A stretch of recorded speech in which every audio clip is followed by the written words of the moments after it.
On va accueillir par téléphone pour parler de cette prouesse israélienne Larry Serrer, rédacteur en chef du magazine Silicon Wadi, spécialisé dans les hautes technologies israéliennes. Larry, merci beaucoup d'être avec nous.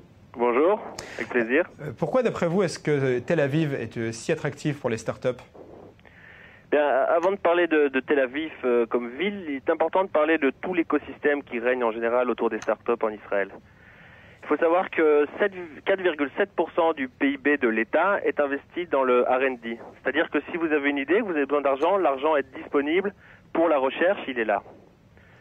Ensuite, Israël est le 3e pays au monde dans l'accessibilité aux fonds de capital risque. C'est-à-dire que non seulement le gouvernement investit des fonds dans le développement de votre idée, mais en plus de ça, vous avez en Israël des fonds de capital risque parmi les plus importants au monde, comme Pitango, Sequoia, Giza, ou encore Benchmark et beaucoup d'autres. Important de savoir aussi qu'Israël est le 2e pays au monde avec le plus grand nombre de chercheurs, ingénieurs et programmeurs par habitant. C'est-à-dire que si vous avez une nouvelle idée, ceux qui vous aideront à développer la technologie nécessaire à votre idée se trouvent autour de vous. Parmi vous, ça peut être votre voisin, ça peut être un ami, l'ami d'un ami, celui avec qui vous allez à la plage, n'importe qui. C'est facile de montrer une équipe d'experts parce qu'ils sont tout de suite disponibles. Donc vous dites que ce n'est pas spécifique à Tel Aviv, en fait c'est un état d'esprit plus global à tout le pays en Israël en fait.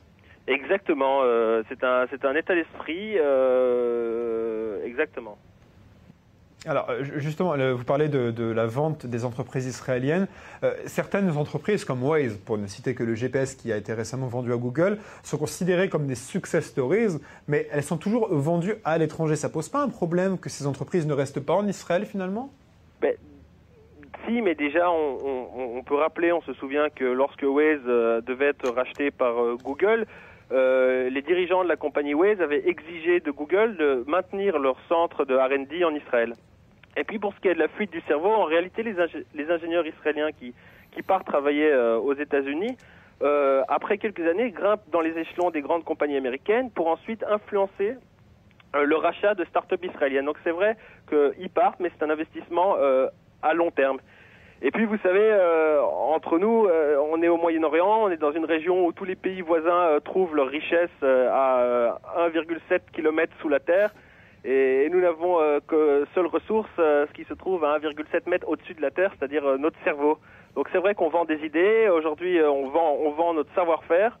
Aujourd'hui, on a vendu Waze pour $1 milliard, mais qui sait, demain on vendra d'autres idées pour encore plus cher.